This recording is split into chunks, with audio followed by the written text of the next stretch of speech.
Welcome to the Savvy Dentist Podcast with Dr. Jesse Green, the show where great dentistry meets great business. Listen in each week as we bring you an inspiring person who will share their story, ideas, and business techniques to help you create a practice and a life you love. And now introducing your host, Dr. Jesse Green. Welcome back to the Savvy Dentist Podcast, the show where great dentistry meets great business. It's Jesse Green here at the control panels, and today I'm super excited about having a conversation about being the best that you can be, developing leadership skills, and building a wonderful team that can support you in your odyssey, in your quest to build a wonderful dental practice. Now, before I introduce our guest today, I want to share some news with our listeners. We are very pleased to be able to announce the launch of the Savvy Dentist app, which you can download from your favorite app store, whether it's the Apple App Store or the Google Play App Store. Please head across there and grab that. You can find access to all our content, our blogs, our podcasts, and we'll be adding a whole lot more features to that shortly. In addition, for newer listeners, please come across and join us in the Savvy Dentist Facebook group. And you can find that by heading across to drjessegreen.com/Facebook. And we've got tips, tools, trainings in there waiting for you. Now, our guest today is someone who I've been wanting to interview for quite a long time. He is the author of several books, The Transformation Challenge, Becoming Your Best, which is about 12 inspiring principles around highly successful leaders. And so these two books, I think, are incredible resources. And the author of these books, Steve Shallenberger, is our guest today. And Steve, welcome all the way from Salt Lake City in Utah. Okay, it is a delight to be with you, Dr. Green. Oh, man. Yes. It's really funny, the first time someone ever called me Dr. Green, we had a phone call come to my house, and I was a very newly minted dentist, and someone rang looking for Dr. Green, and we actually hung up on them because we didn't know who that was. Well, Steve, thank you so much for coming on our program today. You've had a long, distinguished, rich career in the field of leadership, in the field of personal development and transformation. It's a wonderful field to be in, and I'm just curious to ask you as we get started, over the years, you've seen lots of things come and go, but what do you think are the main bedrock principles that have just remained solid throughout?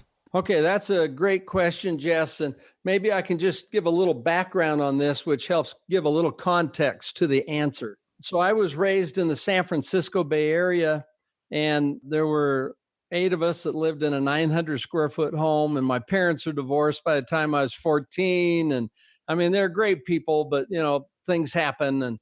And my wonderful mom was trying to raise 4 children, the others younger than me. And it wasn't easy. It was a really poor household, and we were scrapping just to make ends meet. And my first job was in an Italian restaurant, bussing tables, washing dishes. And I worked for the Vallejo Garbage Company. That was an interesting job. And I had to get up at 4:30 in the morning, drive through the most dangerous part of town, and then wait in line for someone not to show up. And then I could take their job. But it paid well, and I was a young kid and didn't know really a whole lot better about risk, but it was a lot of fun. And then when I was 16, I met my first real mentor that changed my life, Dave Conger. Dave was a successful real estate broker, and he helped me start seeing things completely differently. He was very successful, had 5 real estate offices throughout the San Francisco Bay Area. One day he had me come over to his house. He helped me at 16 form my first company, Shallenberger Maintenance Company. And so, I'm having all these ideas that are bouncing around in my head, and I'm a young fellow, and I'm saying, wow, I can do this. And I go over to his house, and 2 Cadillacs sitting in the driveway of this nice, beautiful, long home looking over the bay, and each one has a personalized license plate, Conger 1 and Conger 2. I'm saying, are you kidding me? And all of a sudden I thought, oh man, things can be a lot different. And so he was so helpful to me. While I was going through college, I sold books in the Eastern United States and the South, and it was hard work, but I learned a ton. And so at 26, I organized my first marketing company. And at 27, bought my first company, which was a publishing company and a printing company. And within a couple of years, we had 700 employees. Many of those were sales reps. And they really asked the same question you just asked, Jess, is what makes it happen? How can I be among the best? Or a manager might come to me and say, how can I be really one of the best managers? What do I do? And I'd seen things and had the chance to observe people and was on an exciting track of reading. And my discipline at college was accounting and a business minor. And so I'm thinking a lot about this. One of my college professors in organizational behavior was a fellow by the name of Stephen Covey. He had like 800 people in his class. Oh my goodness. I mean, Wow. It was huge, but everybody just said, "Oh man, this is cool stuff." And so I went up to Stephen and I told him I had this company and that I was forming an advisory board and wondering if he might be interested in working on it with me. And so he was on my board of directors for 17 years. And then I was on his board for 5 years. So I'm in this whole world of leadership. I'm thinking about what really makes a difference. So early on, what I decided to do was research and see if I could find the answer to that question. And so I interviewed over 150 CEOs around the world. I studied the lives of several hundred historical figures who have touched the world for good. They've touched all of our lives. And what I was looking for is what set them apart, the high-performing individuals from everybody else.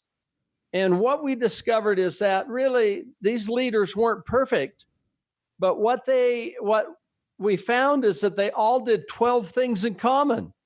These things were the things that caused the excellence, and they learned to master those things. That's what set them apart. And so that's what I put in our book, Becoming Your Best, the 12 Principles of Highly Successful Leaders. There it is. And it's like anything else. You probably played sports of some type when you were growing up. I did, yes. At least in your glory days. Yeah, exactly. I don't move around the tennis court as quickly as I used to. I used to cox rowing boats, and coxes tend to need to be small and light, and these days I don't quite fit that category or description as well as I used to. But anyway, that's okay. So lots of sporting references. So tell me, what have you observed around sportsmen? So just think about a sport.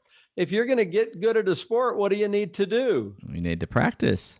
Yeah, you need to practice. And that's how you get better and better, whether it's tennis or rowing, whatever. And that's exactly how it is with these leadership principles. And so it just happened that these individuals really got it. And so they're the type of things that can be learned. So as we go back and say, well, what are those things? Well, there are certain things that highly successful leaders do.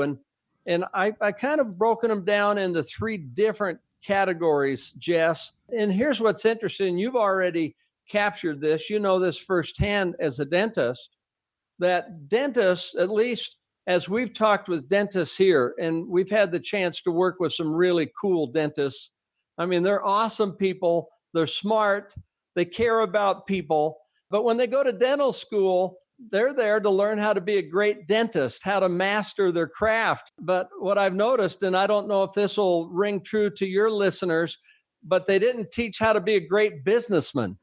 Definitely not at all. And it's a glaring omission in the curriculum. But that's where you come in. You're such a great resource, and that's really cool. I like that. You're helping them supplement that. But that's also what is helpful about the 12 principles, is these are things that helps great leaders learn to get great results, and they can do it. So here are the 3 kind of different categories among the 12 principles. One is transformational leadership. Is the really best leaders look at themselves as somebody that is being transformational, leaving things better than when they found them, not transactional, which is kind of just checking the list, going through the motions. And so the principles are transformational leadership, transformational teams and relationships, which have to do with building a culture and unleashing the potential of those that work with you to create excellence, and then transformational living, so that we live in a way that allows us to sustain excellence over a long period of time. We all have ups and downs, and if we're not careful, sometimes we can get out of balance and burn ourselves out. And so how do you really find this kind of balance? So I would say, in response to your questions, clearly one of the things highly successful leaders do is define the direction to go, the vision. They lead with a vision, and it is a very conscious thing.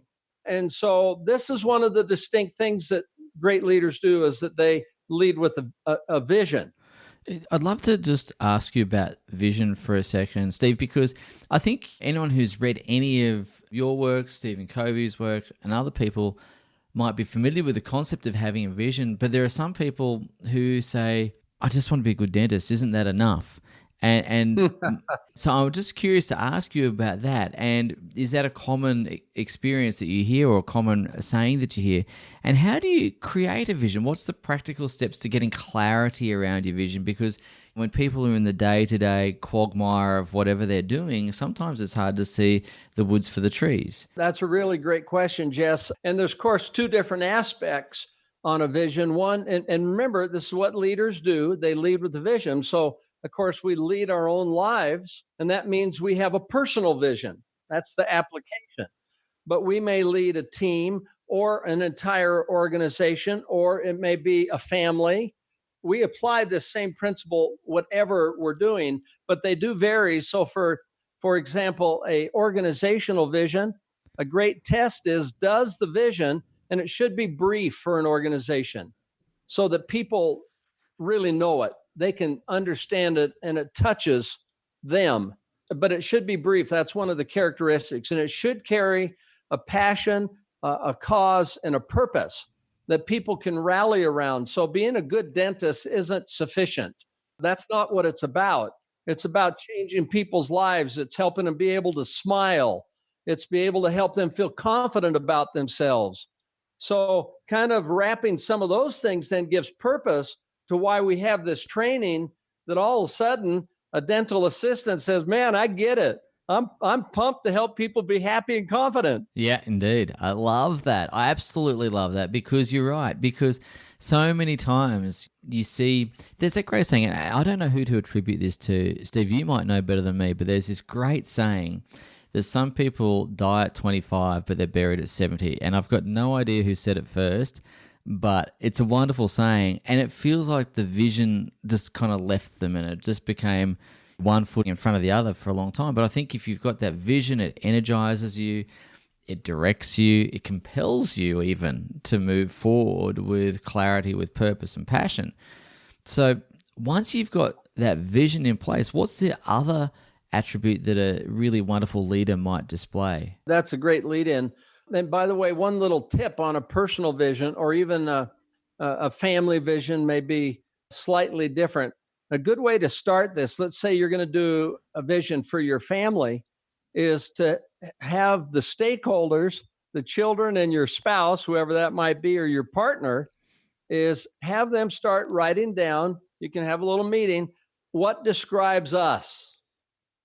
And what do we want to be known like as a family? And so we get all of those words down together, and somebody starts wordsmithing them, and then you pass it back out to your family, and it starts becoming real. And they say, oh, have you thought of this? And how about this? But I have seen some way cool family visions. On a personal one, a good way to consider doing it is a whole different lens. And that is by having a clean sheet of paper and just write down your roles in life.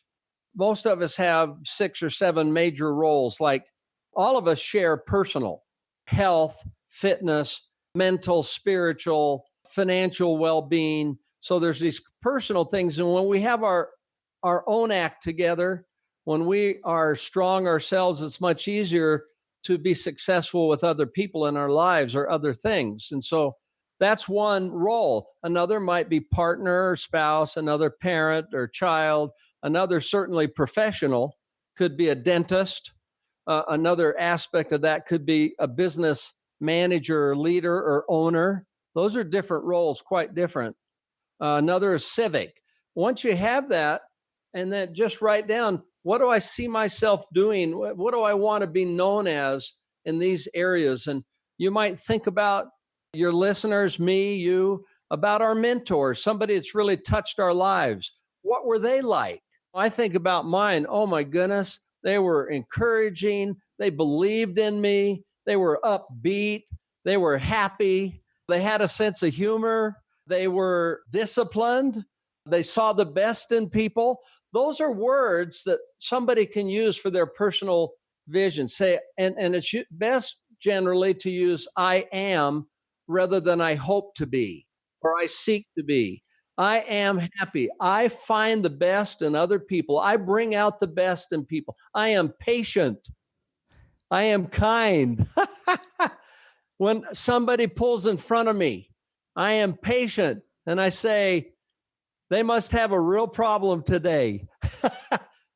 Lord bless them. Yeah, indeed. I think patience might be one I could work on myself there, Steve. Well, okay. So you asked about the next one, Jess. And so once you have, I like to think of it this way, and this is just language. Jess and I were talking about this before we started the interview today, just ways that we've learned, insights that we've gained, and it's great, isn't it? It's really wonderful. And look, there's so many different little lessons that come up in life, and often from places that I don't expect them to come from. I've had some good fortune in my life to meet many interesting people like you. And sometimes it's an incidental conversation. And some of my mentors probably didn't even know that they were mentors to me, to be honest with you. But I've taken some of the things that they've shared and applied them. It's one thing to go in the right direction. This is what we do. But it's also doing the right things. And so there are two other parts of the principles in this transformational leadership, and that is they manage with a plan. And a plan, the vision is the direction, but what are we going to do this year? And this is very important because that's what the plan is all about. And it comes down to annual goals. And once again, if you do them by your roles, it gives life to them. You see it differently, and you start creating balance and excellence. Balanced excellence across all the different areas of your life. So you look at your personal area and you say, okay, in 2018 and 2019 is coming up, how can I be healthy and fit? What does that look like? And this is where we're able to use our imagination and innovation for us personally, or for our offices, or for the people we work with. And this is where a leader uniquely starts creating a difference. They bring out the best in people by creating these opportunities. For example, I do 7,000 sit-ups and push-ups a year. It's just one way to stay fit. Yeah, I love that. And it's not so hard when you break it down into 12 months and so many per week, so many per day. It's kind of easy, actually. But I'm a grandparent. Before we knew what would happen, Jess, we had 6 children, 5 boys and a girl. And all of a sudden, next thing we know, we have 19 grandkids. Oh my goodness me. That's a big Christmas gathering at your house.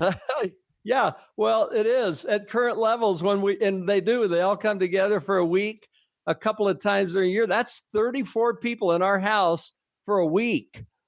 And it's a riot. But so this is the question. When do we get too old to work on becoming your best? Never. The day I take my last breath, I hope I'm still working on being better than I was today than yesterday. Yay, way to go, Jess. That's why you're so cool. You've got that great attitude. But isn't that the game of life really, in some ways, is to make today better than yesterday? Yes, totally. Whatever way that we can do that. And then tomorrow to be better than today. And that's really what we're aiming for. Well, this is the whole idea, really. And so when we think about annual goals, and that's one of mine, right? It's one of the areas. I want to be really a great grandpa. not a great grandpa, but a wonderful grandpa, right? Someday I'll be a great grandpa, but that's not happening yet, not for a while. And so one of the things I'm saying to myself, well, what can I do 2018 to really be extraordinary? And these are the questions. This is the way we want to think, because becoming your best is both a mindset, but it's also a skill set. It's a way of thinking. And then that way of thinking, you say, what do I need to learn or do so that I can make it a reality? For you and me and our listeners here today, that's what we're saying is, how can we be extraordinary? What does that look like? And so as a grandfather, I said, okay, one thing I can do is write 4 postcards during this year sent from 4 different places in the world in my travels, and to each grandchild personally. So this year we started off in Peru and Machu Picchu, and I did a seminar in Lima, and then off to Machu Picchu. So guess what? One of the very first things I did? 19 postcards. You got postcards. And each one, this is one of the 7 wonders of the world. So on the postcard, I wrote, Dear Bella, or Dear Ginger, or Jocelyn, or Robbie, or Tanner, whatever it might be. This is one of the 7 wonders of the world, just like you are. Oh, isn't that wonderful? Yeah, thinking of you. Have a great day. We sure love you, Grandpa and Nana. Well, the next place we were at was Puerto Vallarta. So I'm off getting postcards. Next place was Singapore. I'm off getting postcards. And I just got back last week from Malta, and I got postcards. Now, they're all in the mail. They get them. But just think, I don't know if that's a significant thing, but it's one thing I can do.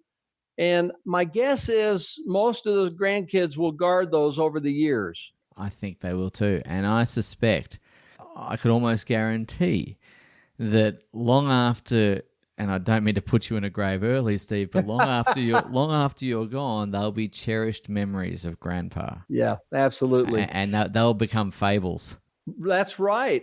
And it also raises their sight. So they've got postcards from Egypt. They're thinking, what the heck? You mean Egypt is out there, or there's Machu Picchu is there, or Malta? There's a place called Malta. What a fantastic gift, though, because not only does it deepen your relationship with your grandchildren, it really, as you say, it lifts their vision. It exposes them to other worlds, to other countries, to other ways of thinking. And I think one of the great things in life is to be able to look up and to be able to just have a look around, because there is a lot of beauty in the world. There's a lot beyond our nose that we sometimes don't see or we don't explore. And life really is there to be enjoyed, to be savored, to be savored, and to be explored. And I think what you're doing with your grandkids there is a wonderful, wonderful service for them. Thank you. And they definitely have one from Australia already. Oh, well, that's fantastic. We want them thinking about Australia. Australia is getting some really great press these days, by the way. Is it? Oh, wonderful. Well, that's good. Oh, big time. There's a great article in the Economist last week. Australia had the cover sheet. Oh, wow. And I forget what it was, 27 years of growth. Pretty impressive. Yeah, look, we like all people, we're quite proud of our country, just as you guys are proud of your country and our other listeners will be proud of theirs. We're proud of our country. It's like everything, it's far from perfect, but by and large, it's a good spot. So we're very grateful. I wanted to ask you about, because you've spoken about transformational leadership, you've spoken about transformational teams and transformational living. And I wanted to ask you, what do you mean by transformational? Right. This is really an important issue, because this thought of being determined that you will be transformational changes your behavior. And so the contrast, it's helpful, Jess, to look at the contrast. Transactional is where you just show up and you just do the minimum. So our son, Rob, recently went into a shoe store. When he walked in, he noticed there were 3 clerks over talking together with their phones, their devices. They looked over And they said, if you need anything, call us. Ouch, ouch, ouch. And he took like 2 or 3 steps into the store and turned around and walked out. That's pretty dang transactional. You're there, you show up for work, but you may not make a big difference. Transformational is like what happened when he went to the next store and he walked in and a fellow walked up and he said, "Welcome to our store today." He said, "We are so delighted to have you here. What can we help you with? How can we help you have a good day?" Isn't that wonderful? So transformational is where you make a difference. You leave things better than when you found them. I think that's a good description of it. And that's transformational. And so this is an invitation for all of us to be transformational leaders where we lift, we build, we inspire to leave people better, to leave our organizations better, our children. And I mean, let's be frank about it. We have one shot at this, and we might as well make our organizations really great. We might as well bring out the best in people. That's transformational. Yeah, it's wonderful. I love the idea of just really making a difference to people's lives and everything that we do. I wanted to ask you about how to make rapid progress versus incremental progress. Because, again, you studied lots of people, and I wondered whether you had any thoughts about incremental progress versus quantum leaps and what you might see as a way to accelerate progress. I understand there's no shortcuts and that we're not trying to get something for nothing. We need to pay the price for success. We're all okay with that. But equally, how do we get to our destination as swiftly as possible? Well, I'm only laughing because we talked about patience earlier, right? However, the application of these principles are extremely powerful, these 12 principles, because each one by themselves is really quite significant, but alone insignificant. Alone insufficient is a better way to say it. It's how they work together that can create this explosive power. So let me give a couple of examples of this. We had a fellow come, one of our signature seminars is a 2-day breakthrough leadership conference where we go over each of the 12 principles in 2 days. One of the individuals that came was Zach. Zach was a health care insurance group, a small group. He was averaging 4 health policies per day. This was in October when he came to the Breakthrough Leadership Conference. We practice exactly what we just talked about, Jess. What's your vision? And he changed his vision to be far more inspirational than it was. Not just to provide health insurance policies, but to really be a change agent that help people, that serve people better than anyone else, to bring them the best policies, the best coverage, so they could sleep at night. And then he set his goals. And the goals should be really specific. And in his case, he said, by December, this was October, by December 15th, I want to be doing 8 policies a day. Well, that was double. Well, the very fact, remember, mindset, skill set. First, you have to be able to think about it. Then you say, okay, what pieces do we need to put in place to make it happen? He called us on December 16th.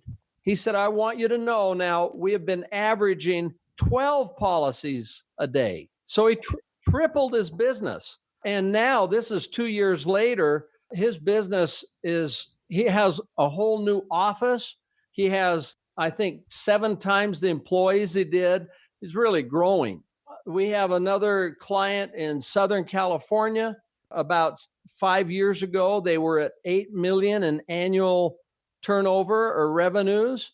Now this is just a few years later, they'll probably be at 24 million. Goodness, that's remarkable. So you say, well, could it be bigger? Could it be better, faster? That's pretty solid. And they just continue to grow at the level they can.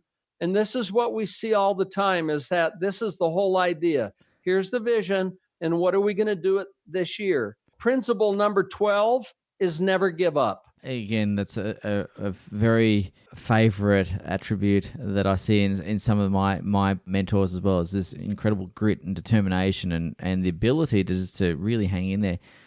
Steve, I have a concept that echoes in my mind. I've never really articulated it, but I think it will fit in with what we're talking. We'll soon find out. My concept and theory and hypothesis is that the growth of an organization will never outstrip the growth of a leader. And for me, my observations of people I've worked with, people I've been able to observe, and indeed in my own life, is that oftentimes I'm the bottleneck, or the owner is the bottleneck. Is that something that resonates with you? Totally, really. A leader has a tremendous influence on an organization, and the organization often is the extension, the shadow of that leadership. So I think that's well put, what you just said. You may have leaders within the organization itself that there's pockets of excellence because they apply this. But what happens is when you have a leader, the top person starts doing this and they change their mindset, they start seeing at a different level and build skills that match it, great results follow. And this is where the idea great leaders produce great results. We see that over and over again. And that is why it's so important, like you said, is that we're never too old to work on becoming our best. Because one of the biggest risks is you sell yourself short of what you could really do. And so the real question is, what are we really capable of? And another one of the principles is to apply the power of knowledge. So listening to podcasts, reading books regularly. A friend of mine, Charlie Jones, once said, you'll be the same today in 5 years from now as you are today, except for two things: the books you read and the people you meet. We want to nurture this excellence, this becoming your best, by continuing to learn and put good people in our pathways. Steve, I really love everything you say, because, and I'm sounding obviously incredibly enthusiastic. I was fortunate enough to have a mentor in my early 20s, mid-20s, who encouraged me an incredible amount and set me on a path and on a journey. And so a lot of the things that you're saying, I've got a little voice in the back of my head going, yes, this is so true, and you've seen it in action and so on. So I'm feeling very much aligned with those thoughts. But for people who may not be as familiar with this line of thinking, I guess the question that I just want to ask on behalf of those people is, can anyone do this? Is this something that anyone can do, or is it genetically bestowed upon a few? Is this something that anyone can pick up and apply? You know, in our seminars, what we do, Jess, is frequently, not always, I'll ask people, okay, if you're a leader, raise your hand. And at first, not all the hands go up. And I said, okay, let's think about this again. I'd like to suggest every single one of you is a leader. If nothing else, you're leading your own life. But if you really think about it, the answer is yes, we are all leaders. And yes, the 12 principles, these things that you're hearing that your mentors taught you, listen, this is not about Steve Shallenberger, I assure you. The power is in the principles. And they are as predictable as night and day. They are as predictable as gravity. These are laws that govern the outcome. And so every time you lead with a vision, you get to a better place. Every time you manage with a plan and set annual goals, your mind now is starting to think about excellence. It is a predictable result, and especially if you do it in the various areas of your life. And then you have to have a way where the rubber meets the road and you consistently do what matters most. Now, we haven't talked about that aspect of it today, so you're spot on. One of the principles is live the golden rule in business and in life. The very fundamental to creating a high performance culture is how we treat people. So is that helpful? In other words, yes. The question is, how do you really develop the competency and build the skills? Once it's being aware of what they are, maybe I could tell you just a quick story about Benjamin Franklin. I would love to hear it. Benjamin Franklin, one of the world's great leaders, inventors, and in American history, played a huge role in the independence of the United States and the Declaration of Independence. But he happened to be about 80 years old at that time, far older than many of the others. When he was a young man and an apprentice in a print shop, one Friday afternoon, his boss pulled him aside and he said, "You are the most arrogant, know-it-all, obnoxious person I've ever met." He said, "Really, I'm just telling you, Ben, nobody likes being around you." Well, this was quite shocking to Benjamin Franklin, and he went home that weekend and he was totally stung. It hurt. And so what he did to try to resolve this, to improve, he came up with 13 virtues. And he decided to work on a virtue, one a week, and then go to the next virtue, and then the next. And by the end of 13 weeks, he would start over. And 13 times 4 is 52. And he said, that way I could work on these 13 virtues the rest of my life. And so what we have done is created a computer program that's free to the world. It's used all over the world, where we send out a principle and people can work on principle 1. And then the next week, and it gives inspirational stories, action ideas. Principle 2, lead with the vision. Then the next week, manage with a plan. And the next week, prioritize your time. And you can do this not only individually, but you can do it as an office. And then just rotate, give an assignment to people in the office of who will teach the leadership principle. And by the time you finish 12, you can step back and evaluate on the 13th week, and then you start over. And that way, 13 times 4 is 52, and you can work on them the rest of your life. And one day, guess what, Jess? You wake up and you are different. Something happened. So this is one thing that people can do to become their best, because it's not really a competition about being somebody else's best. It's being your best. That I think is a really important point. So for anyone listening to the podcast who has just tuned in, we are having a conversation with Steve Shallenberger, and you can find him at becomingyourbest.com. And the point that you've just made there, Steve, is, I think, critical. It's not about being someone else's best, it's about being your best. And looking at that person in the mirror every morning and being content and knowing that I'm me. I don't need to be someone else. I've been blessed with a different set of gifts, perhaps even a different set of circumstances, whatever it happens to be. And I don't need to be meeting someone else's definition of great. I've just got to be good for me. So I really resonate with that. And for anyone listening to that particular point right now, I'd say please go back, rewind, and listen to that over and over again, because in dentistry, we often feel the pressure of comparison. How are my peers doing? Should I be doing this? How do I fit in amongst the pegging system of where people might be? And I think that's a fool's game. I think that the person that you need to be happy with is you. And I think, Steve, you've articulated that really beautifully. Oh, well said, Jess. I'm going to quote that one. You're more than welcome. I love it. Good job. You are more than welcome to. Steve, you've been incredibly generous with your time, and I'm looking at some of the clients you've worked with here. I mean, this is a who's who. You know, Pepsi, Lux, Dell, YPO, Wells Fargo. I mean, you've worked with some of the big hitters, and it's no wonder that you're so highly regarded. Before, I know it's evening where you are, and before I let you get on with your evening, I do want to ask you a few more questions, if that's okay, because I don't get this opportunity very often to talk with someone like you. And I'm curious to ask you, what has been the most transformative moment of your life? No one's asked that question before. That's a great question. I think often we find out what we're really made of in adversity. It's one thing to have success, and that's great. It's wonderful. That's a happy time.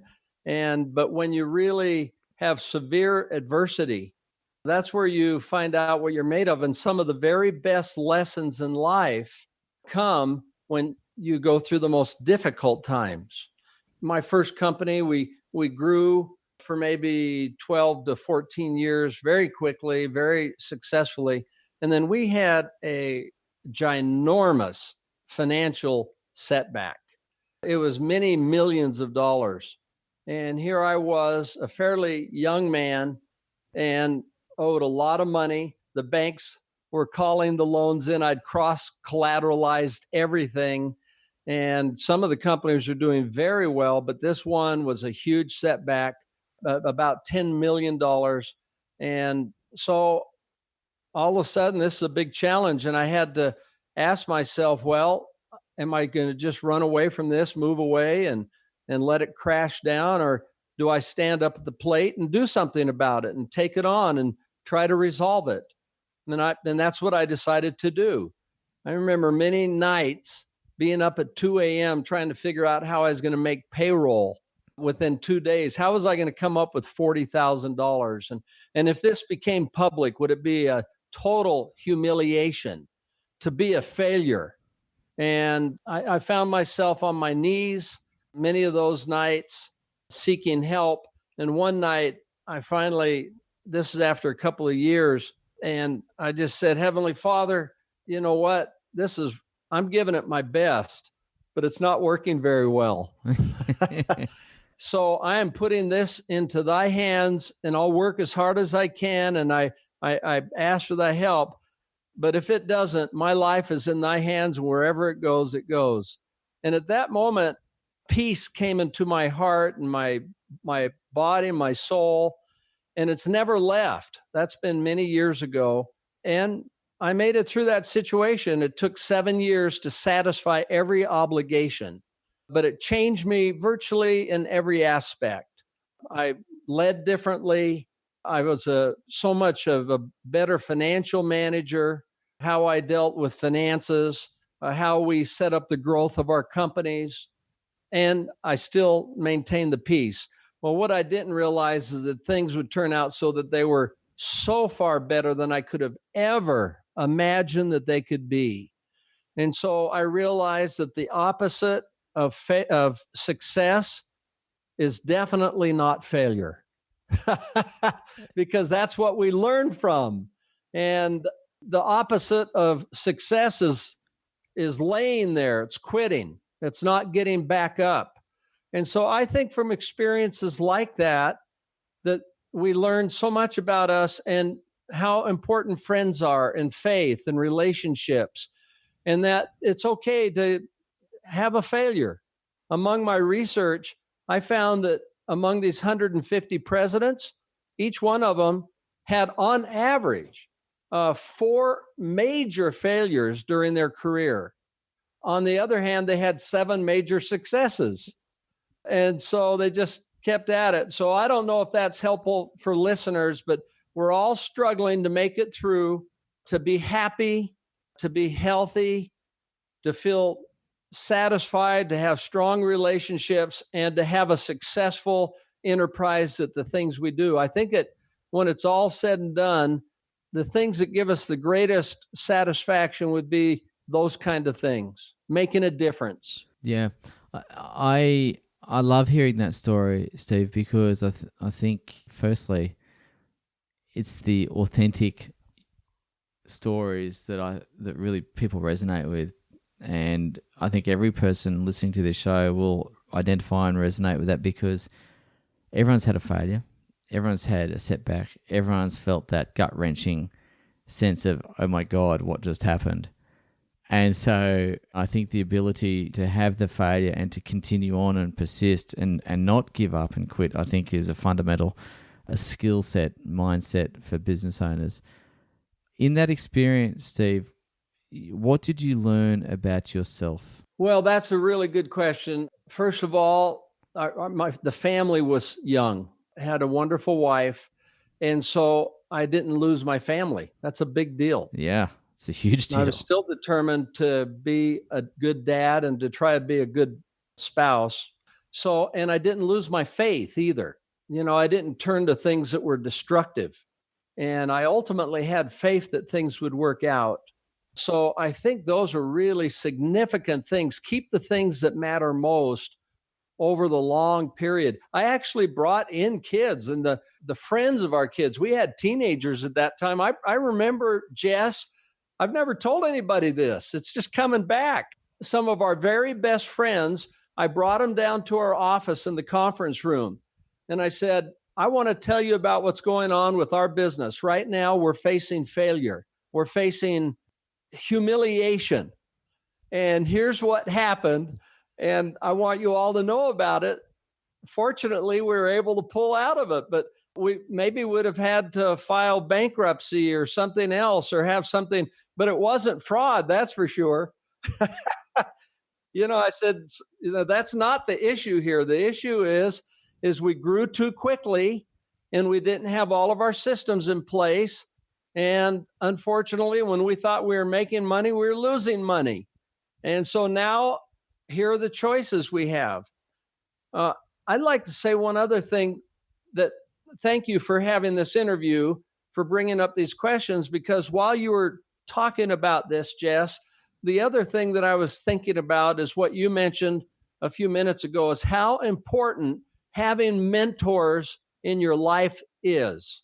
I picked 5 or 6 really wonderful, extraordinary mentors who all were amazing in their own right.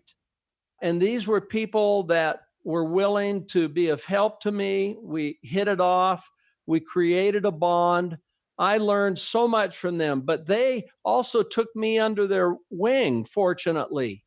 And as a result, this was life-changing, absolutely life-changing.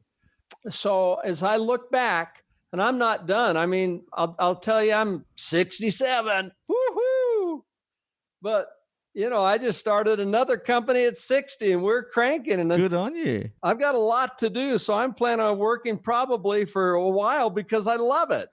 And isn't that is what brings the joy, isn't it? So when you love it, that's infectious. That's your vision. That's your team in alignment. That's the transformation that you spoke about earlier. That's the ability to leave people better than you found them. And I think that's a really terrific and wonderful gift to be able to give those people that you interact with. So well done you. I think that's fantastic. Right. And now, Jess, what's happened is these wonderful mentors, one just died last week at 92. Another died a year ago at 90. Stephen Covey died, he was younger, 78 or 79, but another at 88 and another at 91.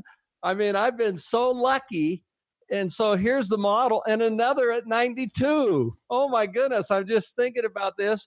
I've had the good fortune to speak at a lot of their funerals or certainly being there with them. That is the next stage as you move in life. And so now a lot of the things I do with my companies is, of course, I'm still focused on applying these 12 principles. What's the vision look like for 3 years, 5 years? But it's also around succession planning. It's being sure that the many others that we're associating with are able to do the same things, because this is how we make it intergenerational. Yeah, and that's legacy right there. And I think that's like the postcards you're leaving your grandkids. Your work, your body of work will be carried on by those who come after you. And I think that's a great gift. Much like Stephen Covey's work, yours will be too. Stephen Covey's work is carried on today. He's got his son, Stephen Jr., who's continuing in that path, and others as well. Same with Zig Ziglar and so on. So again, I think it will be the same for your work as well. Steve, you've been incredibly generous today, evening for you, tonight for you, and I want to say thank you so much, because the conversation that we've been able to enjoy today, I think is going to be possibly one of the most popular podcasts we do, because it touches every element of performance, every element of life. It's about creating meaning, it's about creating passion, and it's about leading with a vision, as you say. So from all of us, I want to express my gratitude to you for taking the time out of your day to share your wisdom, your insights, and your generosity. So thank you, mate. Oh, you bet. And just a couple of thoughts. First, it's been an honor to be with you, and it's certainly my hope and dream that maybe some of the things we've talked about can be of help and lifts others. So, and you've been a great host. And not only are you a great host, but I've taken the time to learn about you, and you are doing some very cool things. You're blessing people's lives, and you're a great resource. You've identified an industry that's in need of supplemental things. These, like I mentioned before, these are bright, wonderful, good people. But as they gain other skills that you're able to help them with, it helps them to become their best. So I was just thinking, sometimes people say, well, are there any resources you have? We recently came out with something called a personal productivity assessment. And it's a way to kind of start thinking about the principles and doing a little benchmarking in your own life. This is also something that's free to the world. They can just go on our website and it'll pop up. It takes about 5 minutes to take, but it may be of interest for people and helps get that ball rolling. I think that'd be a wonderful resource, and we are definitely going to put some links to that in the show notes. I would also recommend the Be Your Best Planner. Become Your Best Planner. That looks like an incredibly important tool. I've certainly pre-ordered mine for the 2019 calendar year. I would recommend that to our audience as well, because I think that will be useful in amongst all the other books and resources as well. So please do head across to becomingyourbest.com, guys, because as always, there's just some wonderful resources there, and I thank you. That's terrific. Steve, once again, you are incredibly gracious, you're incredibly kind, and you're incredibly wise. We thank you, we salute you, and we look forward to seeing you down in Australia. Okay, that's a deal, and it's been an honor, and best to you, Jess. Okay, thank you, mate. Cheers. Thank you for listening to the Savvy Dentist podcast with Dr. Jesse Green. For more free tools and resources, join the free Facebook group. Visit drjessegreen.com/Facebook. And for more episodes, visit drjessegreen.com/savvydentist.